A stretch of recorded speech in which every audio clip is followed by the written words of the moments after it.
¿Qué harías si cada mañana despertaras con el olor a madera húmeda, pescado podrido y ron avinagrado llenando tus pulmones? Si tu cama fuera un rincón de tablas infestadas de ratas y tu despertador, el crujir de las velas y los gritos roncos del contramaestre. Imagina que cada día tu vida pendiera de un hilo o de una cuerda, que tu hogar fuera un cascarón de madera en mitad del océano, rodeado de enemigos invisibles, tormentas impredecibles y compañeros tan peligrosos como el propio mar. Aquí el amanecer no trae paz, trae órdenes.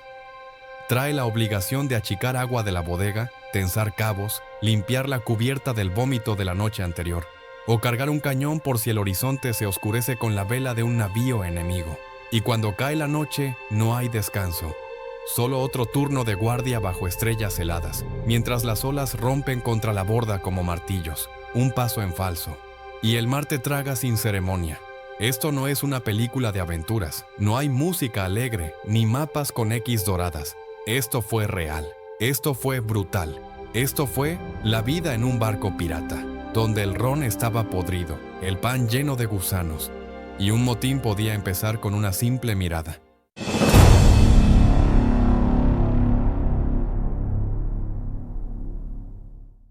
A mediados del siglo XVII, el mapa del mundo se dibujaba con sangre, pólvora y rutas comerciales. España, Inglaterra, Francia y Holanda se disputaban mares enteros, impulsadas por la codicia de metales preciosos, especias, seda y esclavos. Los mares del Caribe, el Atlántico y el Índico se convirtieron en autopistas flotantes repletas de galeones cargados de oro, azúcar y tabaco. Pero allí donde había riqueza, había hombres dispuestos a robarla. Los piratas no surgieron de la nada. Muchos habían sido marineros de guerra, corsarios con licencia real para saquear barcos enemigos, hasta que la paz los dejó sin trabajo.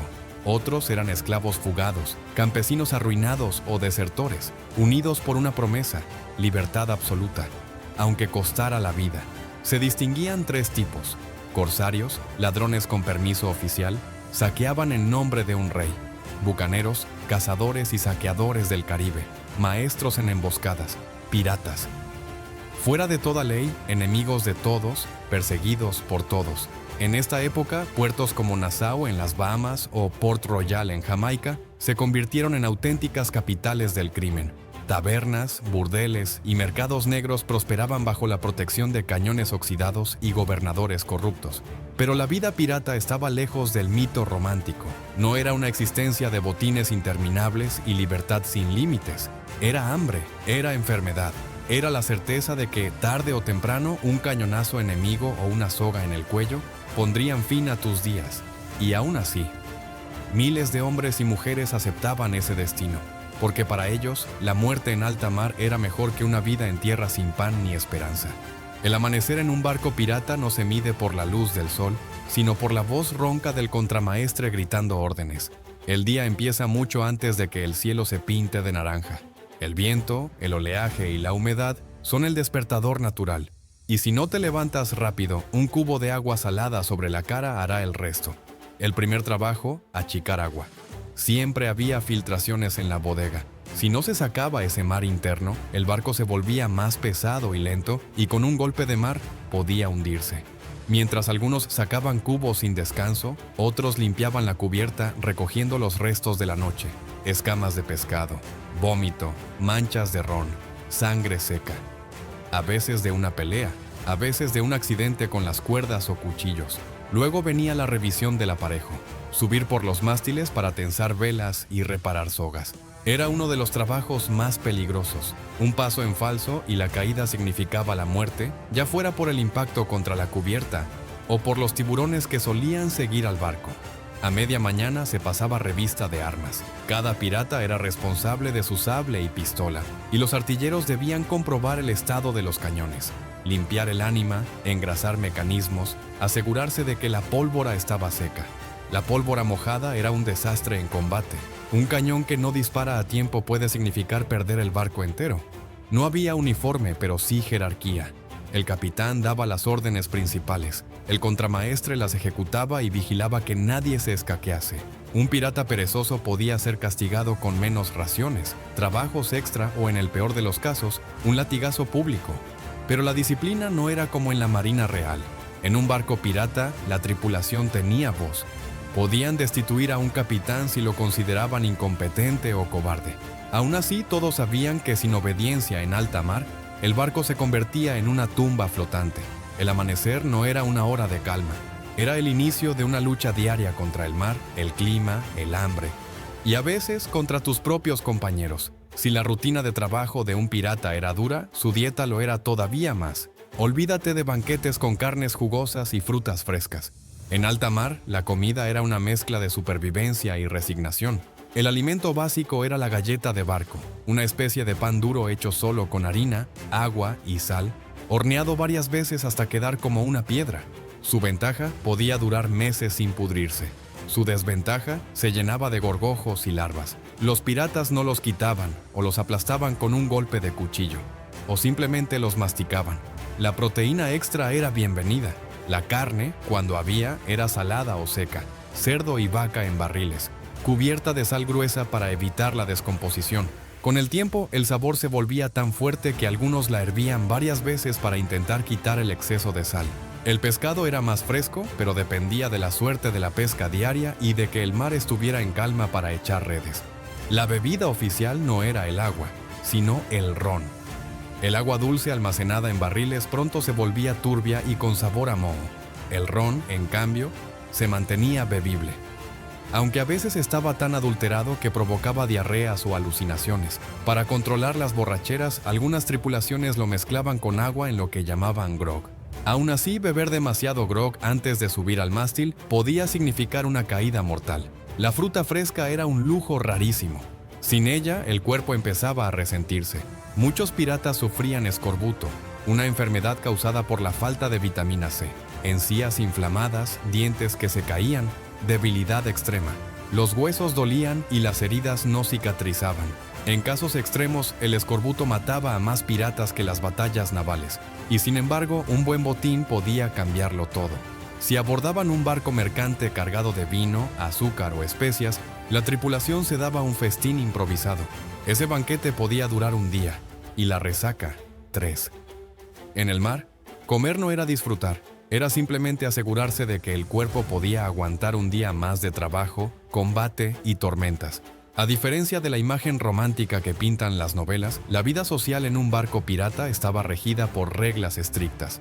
No era un caos constante, la anarquía total en el mar significaba muerte, así que la mayoría de las tripulaciones operaban bajo un código pirata escrito y aceptado por todos. Este código variaba de barco en barco, pero incluía puntos como reparto del botín, el capitán recibía entre 2 y 3 partes, los oficiales 1,5 y los marineros 1 parte. Compensación por heridas. Perder una pierna podía equivaler a recibir 800 piezas de 8, un ojo 100. Prohibición de peleas a bordo. Las disputas se resolvían en tierra firme o en islas deshabitadas, a veces con duelos a pistola o espada. Silencio nocturno. Después de cierta hora no se podía hacer ruido que interrumpiera el descanso de la tripulación. La hermandad pirata era intensa. Vivían juntos, comían juntos, luchaban juntos. Se compartía el botín, pero también las enfermedades y las desgracias. Un pirata enfermo podía ser abandonado en una isla si ponía en riesgo la misión, pero si el barco tenía suministros suficientes, lo cuidaban hasta que se recuperaba. A nivel de mando, el capitán no era un dictador absoluto. En batalla, su palabra era ley. Fuera de ella, las decisiones importantes se tomaban en asamblea. Esto hacía que muchos marineros desertores de las marinas reales prefirieran la vida pirata. Ofrecía más voz y voto que un buque militar. Pero la hermandad tenía un límite: la traición. Si un miembro escondía parte del botín, pactaba en secreto con enemigos o intentaba matar al capitán, podía ser castigado con la muerte. A veces lo dejaban a la deriva en un bote sin remos ni comida, condenado a la deriva y a la sed. Los motines eran la gran sombra de cualquier capitán. Bastaba con que la mayoría de la tripulación sintiera que el líder los llevaba a una misión suicida o que ocultaba ganancias para que lo depusieran. En algunos casos, el motín terminaba sin sangre. En otros, el capitán y sus leales eran arrojados por la borda. En ese equilibrio frágil de lealtad y miedo, el barco pirata funcionaba como una república flotante con un sistema que mezclaba democracia y dictadura dependiendo de si había cañonazos en el horizonte. En alta mar, un combate pirata rara vez comenzaba con un cañonazo al azar. Primero había estrategia visual, izar banderas falsas para acercarse sin levantar sospechas, y solo en el último momento desplegar la Jolly Roger, la calavera sobre fondo negro, para anunciar que no habría piedad si no se rendían. El uso de la psicología del terror era tan importante como la fuerza bruta. La bandera significaba algo muy claro: rendición rápida y quizás conservarías la vida, resistencia, y te enfrentarías a un baño de sangre. Cuando el ataque era inminente, se ordenaba cargar los cañones con balas de hierro, cadenas para destrozar mástiles o incluso metralla improvisada con clavos y trozos de metal.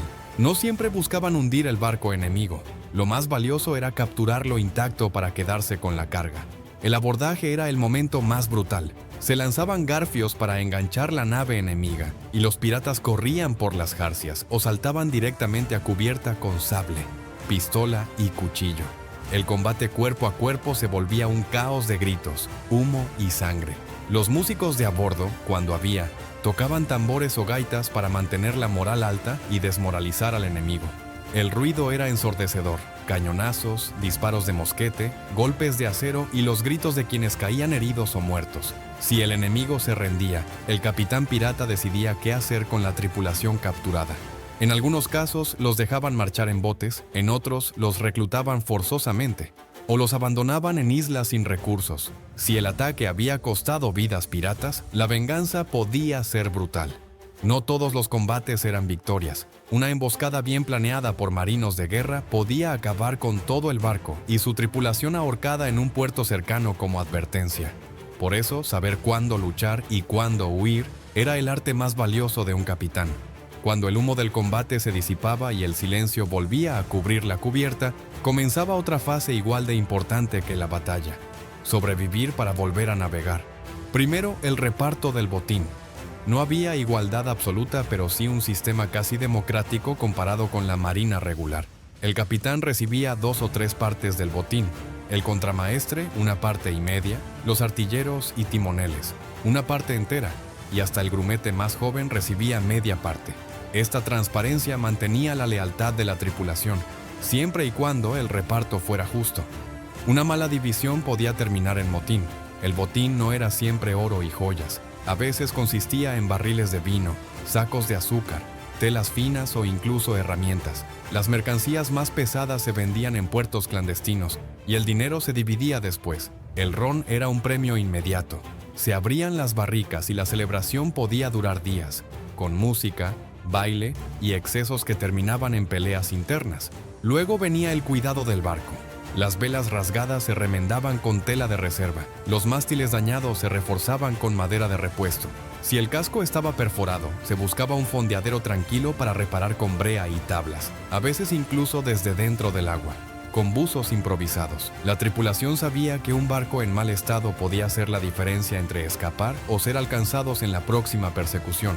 Las heridas se trataban con los medios disponibles: cuchillas al rojo para cauterizar, vendas empapadas en ron, emplastos de hierbas cuando había suerte.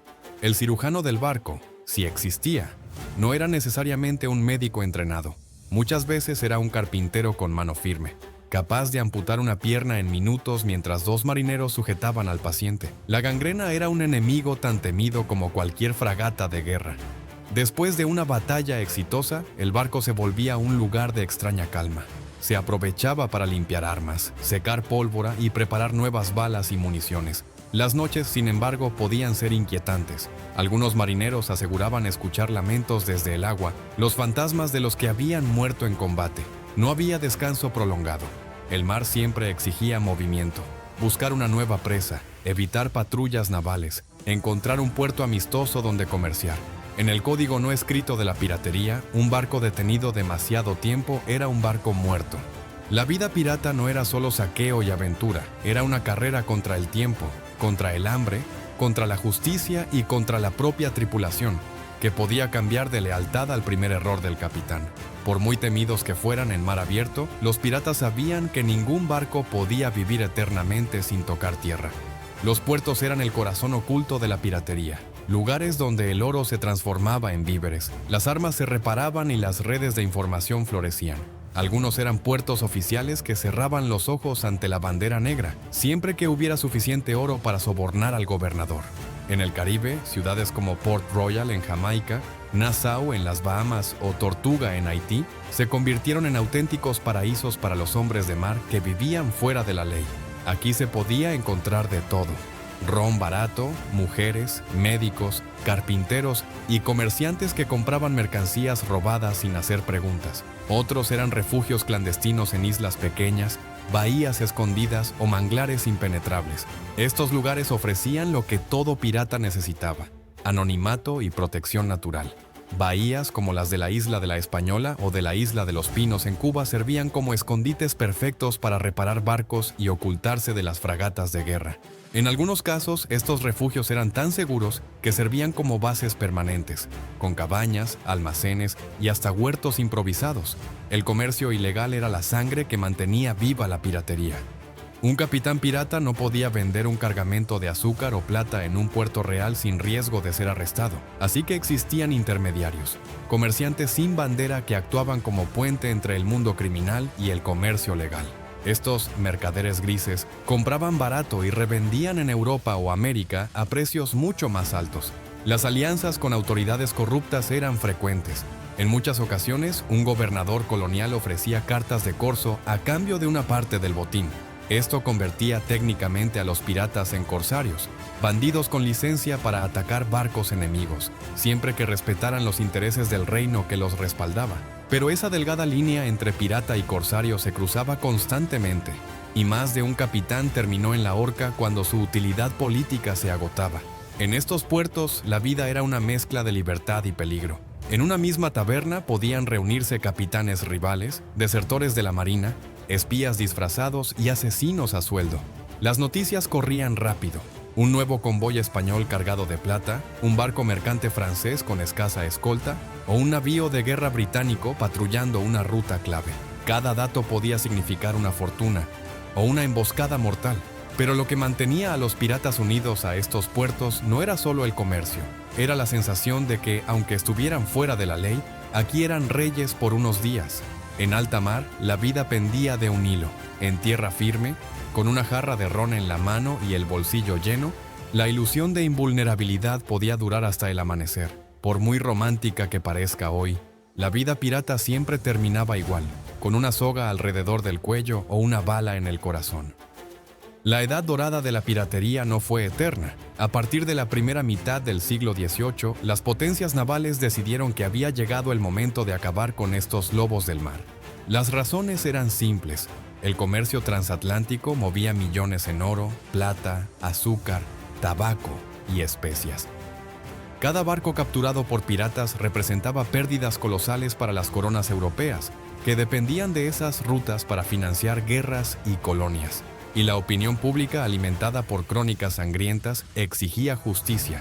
Así comenzó una persecución sin precedentes. La Marina Real Británica, la Armada Española y la Francesa enviaron fragatas rápidas y bien armadas para cazar piratas. Los capitanes con más reputación, Edward Teach, Barba Negra, Charles Vane, Calico Jack, se convirtieron en objetivos prioritarios. Algunos murieron en combate, otros fueron traicionados por sus propios hombres. Cuando un pirata era capturado, el final llegaba rápido.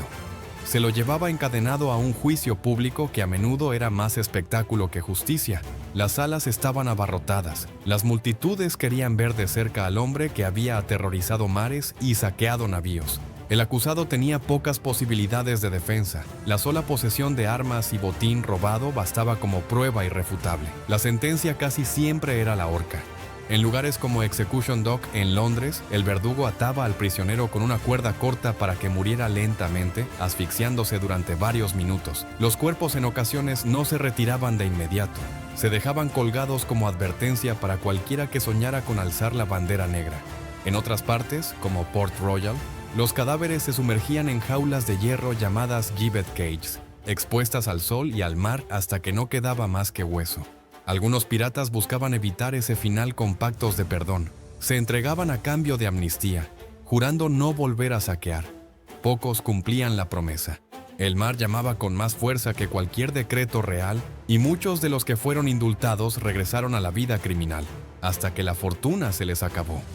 Con la caída de los últimos capitanes famosos, el mundo empezó a cerrar el capítulo de la piratería abierta. Los mares no se volvieron pacíficos, el contrabando y el saqueo nunca desaparecieron del todo, pero la imagen del pirata libre, dueño de su destino y su barco, se convirtió en leyenda. Una leyenda que, a diferencia de los hombres que la inspiraron, nunca fue ahorcada. Hoy, cuando vemos una bandera negra ondeando en una película o en un videojuego, la asociamos con aventura, libertad y rebeldía. Pero para quienes vivieron en carne propia la era de la piratería, esa bandera significaba miedo absoluto, un aviso de que lo que venía podía ser saqueo, esclavitud o la muerte. Los piratas del siglo XVII y XVIII no eran héroes románticos ni simples bandidos, eran producto de su tiempo, marineros huérfanos de patria, desertores, esclavos liberados, hombres y mujeres expulsados de la ley que encontraron en el mar un espacio sin fronteras y sin rey. Allí crearon un mundo paralelo, con sus propias normas, donde la lealtad se compraba con botín y la justicia se impartía con cuchillos y pólvora. Su legado no desapareció con las orcas y las jaulas de hierro. En muchas rutas comerciales, los descendientes de aquellos marineros siguieron practicando el contrabando, cambiando el velamen por motores y el ron por armas o drogas. La piratería moderna, aunque muy distinta, todavía vive en costas como Somalia o el estrecho de Malaca, recordándonos que el océano sigue siendo un territorio donde la ley es tan fuerte como quien pueda imponerla. Pero lo que más perdura es la fascinación, quizá porque en el fondo, más allá de la violencia y el saqueo, los piratas representaron una forma de libertad que pocos podían imaginar. Vivir sin obedecer a ningún rey, ningún patrón y ninguna bandera, salvo la suya. Cuando imaginamos la vida en un barco pirata, pensamos en noches bajo cielos infinitos, en el sonido del mar golpeando la madera, en los gritos de júbilo tras un abordaje exitoso. Y sí, también en el miedo constante de que el siguiente amanecer fuera el último. Si este viaje por la cubierta de un barco pirata te ha hecho sentir el salitre en la piel y el peso del sable en la mano, suscríbete a Back en el Tiempo. Aquí la historia no se cuenta desde un libro polvoriento. Se vive con olor a pólvora, gritos de abordaje y banderas negras ondeando en el horizonte. Déjame en los comentarios, ¿habrías sido un marinero disciplinado en un barco real? ¿O un corsario dispuesto a jugarse el cuello por un barril de ron y un cofre de oro? Y dime también qué otro rincón del pasado quieres que abordemos juntos. Nos vemos en el próximo capítulo. Hasta entonces, mantente siempre alerta, porque la marea cambia y la bandera negra puede aparecer en cualquier horizonte.